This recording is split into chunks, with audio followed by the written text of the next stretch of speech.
의사가 생각하는 최선의 양심은 환자에게 베푸는 최선의 의술이 아니라 자신의 의료 매뉴얼의 최선의 적용인 것입니다.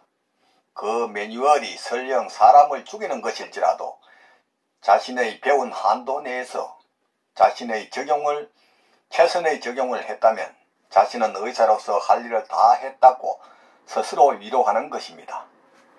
이것이 많은 의사가 끄리낌 없이 환자들에게 항암제를 투여하는 이유이기도 합니다. 항암제는 신체에 극심한 산소 결핍 현상을 초래하는 지금까지 밝혀진 발암물질 중 가장 강력한 것입니다. 암 환자들은 보통 6주에 걸쳐 항암 치료를 받으며 때에 따라서는 1년 또는 그 이상 항암제를 받습니다.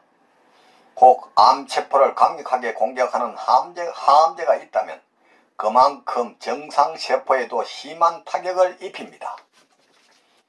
여러분 안녕하십니까?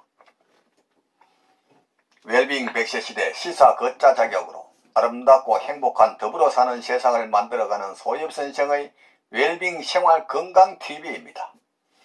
이 영상은 세계 유수의 양심적인 의사들의 연구 논문을 바탕으로 소금은 생명의 시작이고 걷기는 행복의 원천이다 라는 건강보고서를 펴낸 저자가 참된 건강은 내 몸속 100명의 의사 즉 NK세포를 활용한 면역력 증강에 있음을 많은 이웃과 나누고자 하는 사회공헌 방송입니다. 방송을 끝까지 시청하시고 날마다 업로드되는 건강정보로 구독자님의 삶은 늘 지혜와 건강이 함께하는 행복한 삶이 되기를 바랍니다. 영상 시청에 앞서 오른쪽 붉은색 구독 버튼과 알림 설정, 왼쪽의 엄지척 좋아요 버튼을 눌러주시면 웰빙 100세 시대 건강 콘텐츠 제작에 큰 힘이 될 것입니다. 제 영상 시청과 구독은 언제나 무료입니다. 오늘은 항암제의 진실, 항암제는 강력한 발암물질이라는 주제로 말씀드리겠습니다. 최근에는 항암제로 너무나 많은 환자가 고통 속에 죽어 원성이 높아지자 독성이 약한 항암제를 사용합니다. 하지만 독성이 약하면 암세포 사멸 효과도 그만큼 떨어지므로 환자는 장기간에 걸쳐 항암제를 투여받을 수밖에 없습니다. 암 환자는 항암제를 사용해도 당장 부작용이 없다는 이유에서 좋은 암치료 방법인 양 오해하며 암 극복의 희망에 찹니다. 하지만 그것은 자신의 몸이 서서히 죽어가고 있다는 사실을 전혀 눈치채지 못할 뿐 인체는 장기적으로 만성적인 산소 결핍 즉 면역력 저하 상황에 노출되는 것입니다. 마치 가랑비에 옷 젖듯이 수년에 걸쳐 서서히 몸이 죽어가는 것입니다. 장기적이고도 만성적인 저항력 감소로 어느 순간 보통 3년에서 5년에 몸 전체에 암이 재발하게 됩니다. 독성이 강한 약을 사용하면 거부하거나 중단할 수도 있으나 독성이 약하면 위험을 자각하지 못하므로 몇 년씩 계속하여 받게 되므로 결국 더 큰 위험에 처하게 되는 것입니다. 저는 상당히 건강했던 가까운 지인이 암 수술 후 자그만치 5년 동안 항암제와 방사선을 반복적으로 받고 암세포가 줄어들고 있다며 희망에 차는 것을 보았습니다. 저희 만류에도 불구하고 항암제를 거부하지 않으며 두 치인은 항암제 사용으로 암세포가 줄어드는 사진을 보여주면서 저에게 맹공을 퍼부었고 저와 환자와의 사이는 매우 나빠진 경험이 있습니다. 하지만 환자는 저희 우려대로 항암치료 5년 만에 간, 위, 폐 등 온몸에 동시다발적으로 암이 재발하여 손쓸 겨를도 없이 곧바로 사망하는 것을 봤습니다. 주치의는 그러한 사실을 보고도 일반적인 현상인 듯 이제 할 것을 다 했으니 산속으로 가서 산소를 마시며 자연요법을 쓰든 하고 싶은 것은 다 해보라고 태연히 하는 모습을 보고 경악을 금치 못했습니다. 각종 암 카페에 보면 유사한 상황에 놓인 환자들을 수없이 볼 수 있고 이러한 사실은 암 전문이라면 모르는 의사가 없을 것입니다. 환자나 의사가 원한 일은 아니겠지만 항암제를 받는 많은 환자가 경험하는 전형적인 프로세스입니다. 국립암센터 이진수 소장은 암 환자는 어차피 죽는데 항암제를 사용하는 것은 건물에 불이 나서 혹시나 하고 옥상에서 뛰어내리는 것과 같다라는 말을 했습니다. 항암제는 바로 죽음의 치료라는 것입니다. 만일 이진수 소장의 말 그대로 암으로 100% 죽는 것이 맞는다면 어차피 죽는 극약 처방이라도 해볼 수 있을 것입니다. 하지만 극히 일부의 암을 제외하면 암 자체로 죽을 일은 없습니다.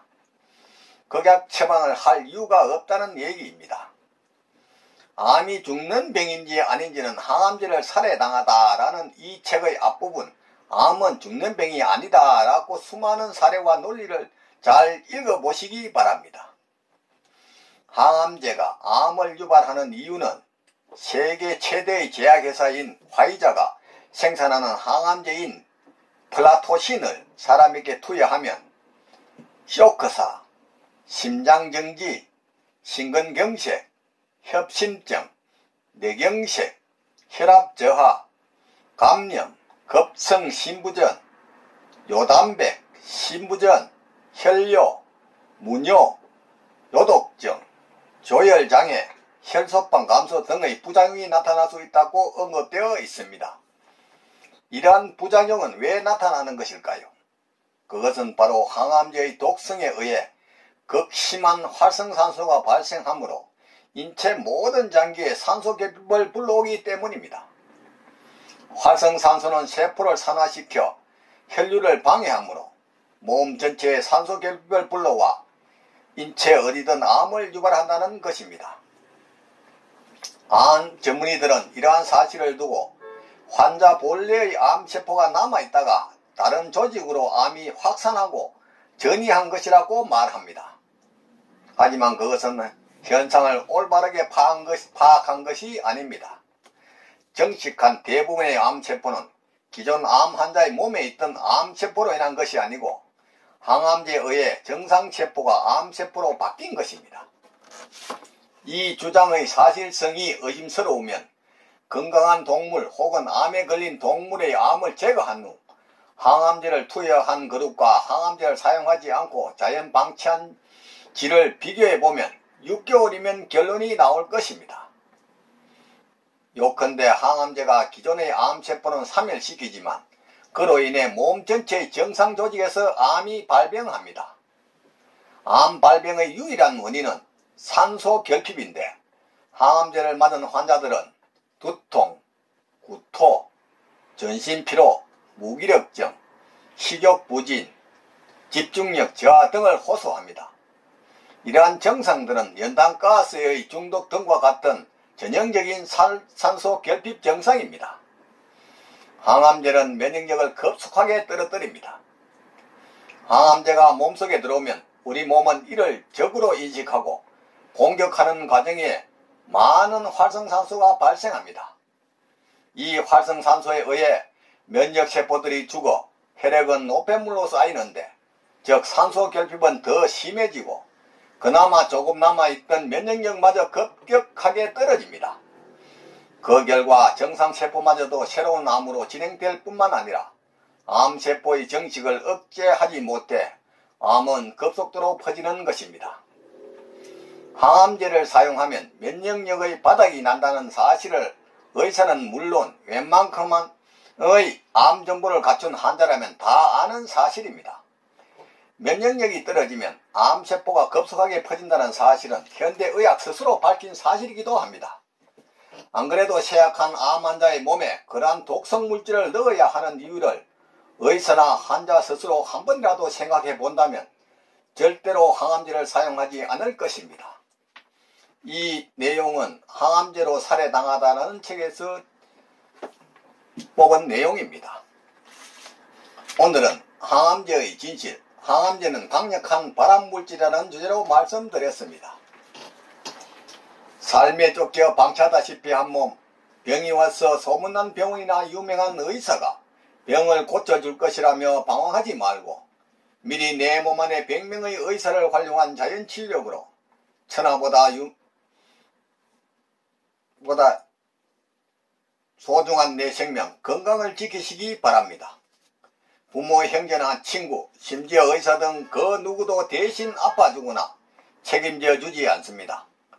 전문이 다른 나이 센스의 소금 잔눈에 속지 말고 저 넓은 바다가 썩지 않는 이유가 3%의 소금과 파도 때문이듯이 질 좋은 소금 섭취와 걷기 운동으로 면역력을 높여 구독자님의 삶은 늘 건강과 기쁨이 함께 하기를 바랍니다.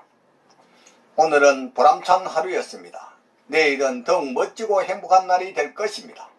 지금까지 웰빙 100세 시대 시사 걷자 자격으로 아름답고 행복한 더불어 사는 세상을 만들어가는 소엽 선생의 웰빙 생활 건강 TV였습니다. 많은 시청과 이웃에게 권하는 관심과 응원을 부탁드립니다. 감사합니다.